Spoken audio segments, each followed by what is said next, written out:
What's up, all you beautiful people? Welcome to another episode. So today I want to share with you how you can acquire any skill in a stupidly fast period of time.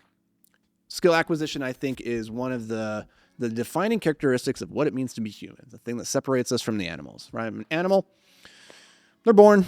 A baby deer is born, and within like 30 minutes, it's up and running, doing all the things that an adult deer does, right? It can eat, it can run, it can poop, it can do all those things. Whereas a human, a baby human is useless for the better part of the first, and if you were me, like first 25 years of your life. And some people, they're always useless. But the beautiful thing about being a human is that you have the ability to change that. You have the ability to learn, to adapt, to grow, to improve. And so the ability to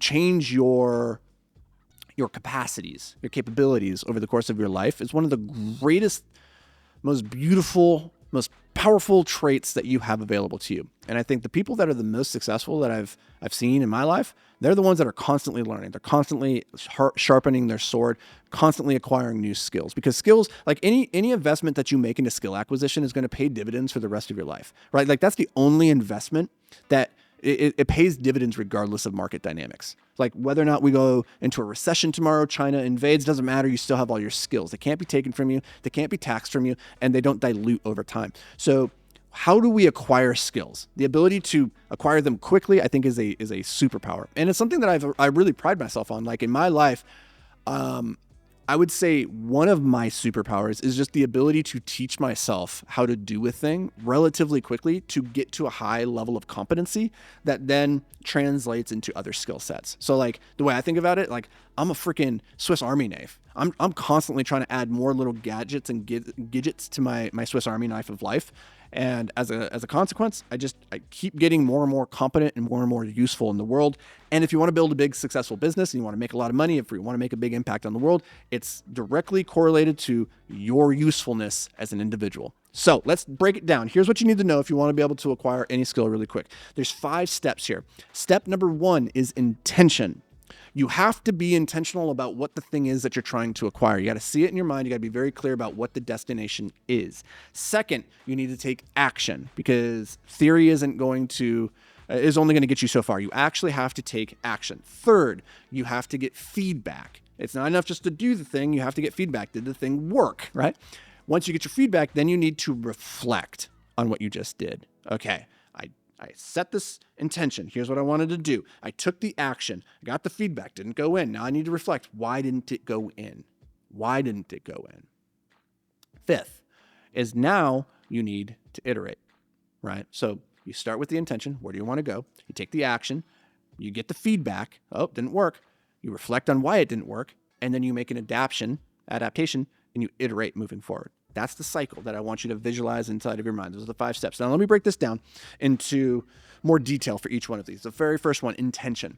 What I recommend first, once you get clear on what the skill is, the area that you're trying to get competent, you need to set an implementation intention. This is what psychologists refer to as more effective than just setting a goal or a simple system for doing a thing. The way it boils down is you write this if-when statement. If this happens, then I will do that. Or if this, then that. It's an if then, when then statement. If you know, let's say for the example, I want to learn calculus. Let's say that.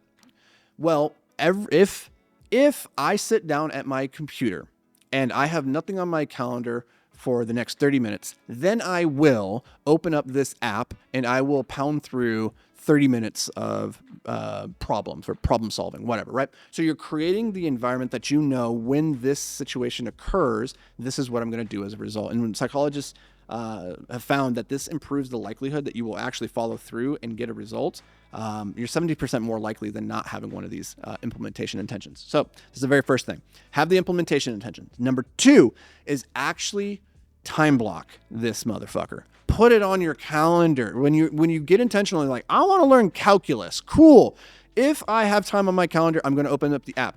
Or you could just put some time on your calendar, right? Like actually put it on the calendar, say from 10 till 11 every day, I'm going to sit down and I'm going to do 30 minutes of theory and then 30 minutes of practical application, and like actually map out what are you going to do. So that's step number 1 is now you are intentional. You know where you're going to go and you know when you're going to do the thing. Cool. Step 2 is action. Now you might think step 2 should be information gathering, right? No, it's not. Like, it shouldn't. Like, you can't learn how to swim from reading a book, right? You can't go to a seminar and learn how to ride a bicycle. The only way you learn these things, the only way that you acquire skills is by doing a thing. And yes, reading a book will give you information. And then when you go to do the thing, you can maybe apply some of that information. But here's what I found is that if we want to acquire skills rapidly, it's faster to try to do the thing first. And then later during the reflection and iteration phases, that's where we go to gather the information so that we can figure out what it was from the actions that we took that might have been wrong. For instance, if I read a book on how to shoot a basketball without having ever shot a basketball, I'm going to have like this fundamental idea in my head of like, okay, I'm going to put the ball in my hand. It's going to feel like this. I'm going to cock the wrist at 80 degrees. I'm going to shoot like this. Okay, follow through. And I'm going to have this very mechanical idea of what it means to shoot the basketball. Then when I go to shoot the basketball, it's like, oh, it feels different. And this does, I'm like, what am I supposed to do? I'm supposed to do this. And okay, like that, right? But if you had just tried to shoot the basketball first, you would have figured out, oh, my body likes to do this. Like when I shoot, like my body is doing this, right? And then when you go read the information and you gather it and you try to apply it, you have something to map the information on top of. When you're just acquiring the information, you have nothing to map it to.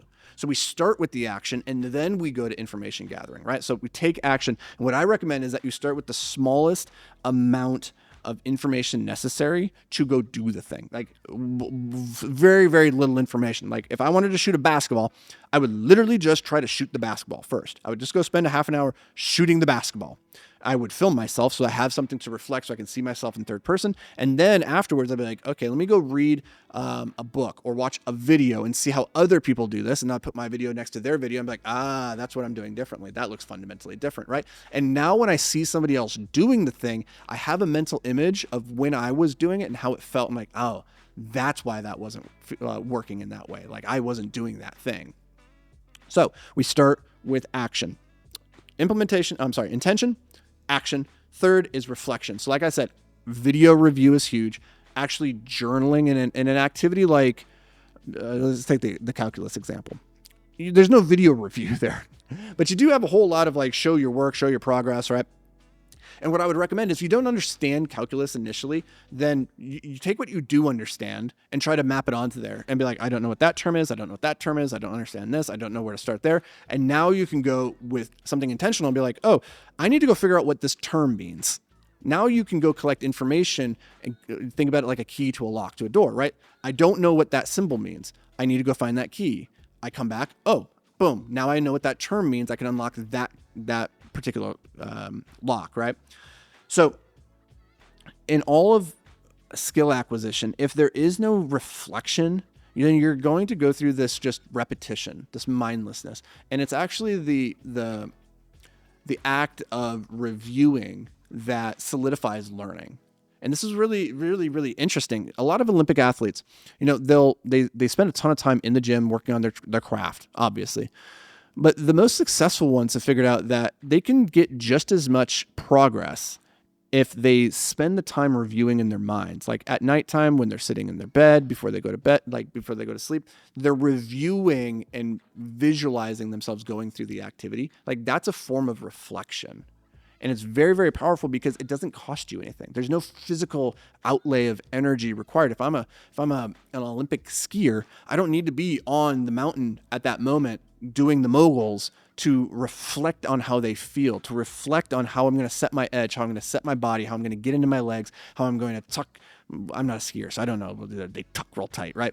Like you can do all that from your bed without incurring any of the physical costs associated. So like reflection, again, research on this is so fascinating because they found that like athletes that were forced away from their sport for a period of time due to injury, let's say, the ones that spent periods of time every day reviewing and reflecting and visualizing doing the activity, they ended up coming back and having their skills deteriorated less and in some instances actually improved over where they were prior to their injury and over and above the athletes that weren't doing any kind of visualization during the similar period of rest and a distance from the activity. So the third thing is reflection.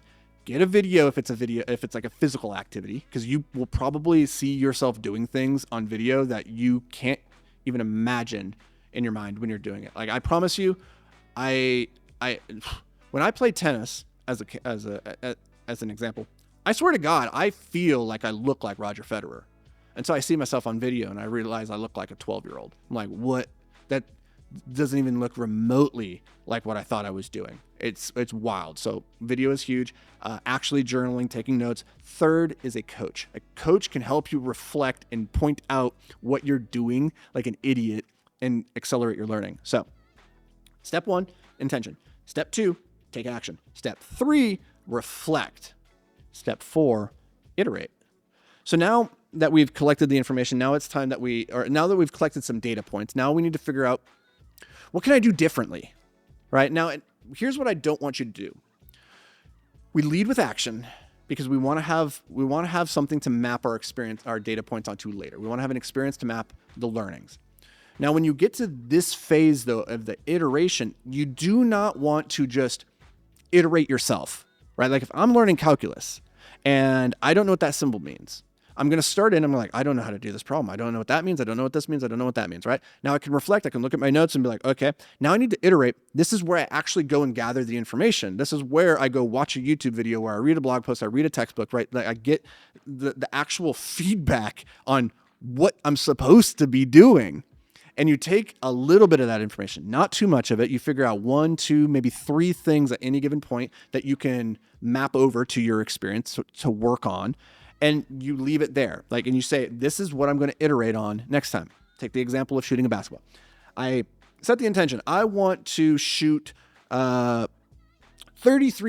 from the 3-point line in the next 6 months. That's my intention. That's what I'm going to do. I'm now going to go to the court and I'm going to get a basketball and I'm going to shoot for 30 minutes. I'm going to film myself shooting for 30 minutes and I'm going to figure out what's my current percentage. Oh, it's like 1%. That's not good. Okay, I got on video. What do I look like? I'm reflecting on this now and I'm paying attention. That doesn't look good. That doesn't look right at all, right? Now we need to iterate where I go and I figure out what is one thing that I could do differently next time. Not 5 things, because you can only, that's a recipe for disaster. Pick out 1, maybe 2 things at most to go into your next session and say, okay, this time I'm going to focus on elbow under the ball, or I'm going to focus on my follow through. Like not all of that, just 1, maybe 2, right? Like keep it simple. And go into your next training sessions with the idea, this is the one thing that I'm going to improve. And then finally, this brings us full circle back to the beginning, which is intention.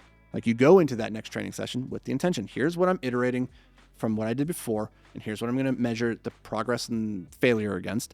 And then you go and you take action, right? So that's the loop. The faster that you can get through that loop, the faster that you're going to acquire any skill. And where I find that people get the most tripped up is they set the intention and then they get lost in gathering information.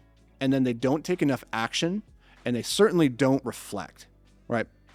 And it's in that transition from gathering information to taking action and then reflecting on it and then figuring out what are you going to do different next time. That's where people get lost. So don't go too deep into information gathering. Just figure out what's one thing that you can apply in the moment and then go do the damn thing. And if you do that fast enough and long enough, you will acquire any skill in a wildly fast period of time. So hope this was valuable for you guys. Let me know down in the comments which part of the skill acquisition cycle do you struggle with the most. I'm guessing for a lot of you, it's because if you're like me, most humans, it's really fun to gather the information.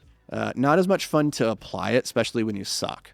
It's not fun to go shoot and get 1% of your basketballs to go into the basket, or the hoop, or I don't play basketball, so I don't know. It's not as much fun to do an activity when you suck at the activity. And so I think as a consequence, what we tend to do is we over-index and think the solution is get more information, and then that will make us better the next time we go to do the thing. But really the solution is you just need to go actually physically do the thing and suck at it a lot. So that's all I got for you guys. I'll see you in the next episode.